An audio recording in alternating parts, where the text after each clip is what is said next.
दोस्तों, मैं आया हूं महाराणा प्रताप के किले को और आज मैं बताऊंगा महाराणा प्रताप की शौर्य गाथा।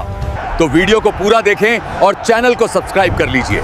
मेवाड़ की माटी और वीरता का सूर्योदय। 16वीं शताब्दी का भारत एक बड़े बदलाव के दौर से गुजर रहा था। उत्तर में मुगल साम्राज्य की जड़ें गहरी हो रही थीं। एक एक कर राजपूताना की रियासतें दिल्ली के सामने नतमस्तक हो रही थीं। लेकिन अरावली की गोद में बसा मेवाड़ अपनी स्वतंत्रता और स्वाभिमान की मशाल जलाए बैठा था। इसी स्वाभिमान की रक्षा के लिए 9 मई 1540 को कुंभलगढ़ के दुर्ग में एक ऐसे व्यक्तित्व का जन्म हुआ जिसकी गर्जना सदियों तक गूंजने वाली थी। राणा उदय सिंह और महारानी जयवंताबाई के घर जन्मे इस बालक का नाम रखा गया प्रताप। प्रताप का बचपन महलों की चकाचौंध में नहीं बल्कि अरावली की ऊंची नीची पहाड़ियों और घने जंगलों में बीता। उनकी माता जयवंताबाई एक धर्मनिष्ठ और साहसी महिला थीं। उन्होंने नन्हे प्रताप को बचपन से ही रामायण और महाभारत की वीरतापूर्ण कथाएं सुनाईं। उन्होंने प्रताप के मन में यह बात बैठा दी कि राजा का धर्म केवल शासन करना नहीं बल्कि अपनी प्रजा और मातृभूमि की मर्यादा की रक्षा करना है। प्रताप ने अपनी प्रारंभिक शिक्षा युद्ध के मैदानों और भीलों की बस्तियों में प्राप्त की। अरावली के भील समुदाय के लोग प्रताप को अपनी संतान की तरह प्यार करते थे और उन्हें स्थानीय भाषा में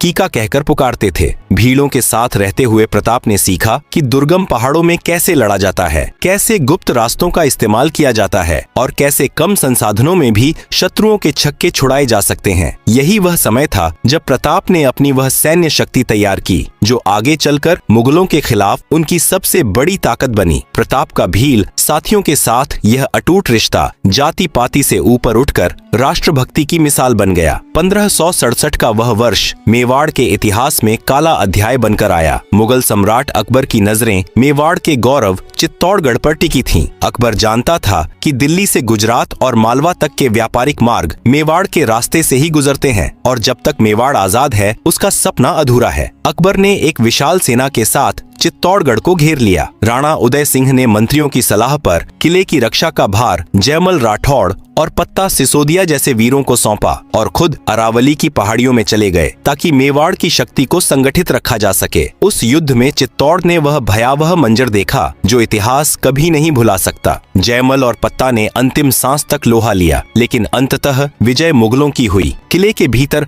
हजारों राजपूत वीरांगनाओं ने अपनी मर्यादा के लिए जौहर की अग्नि में खुद को समर्पित कर दिया।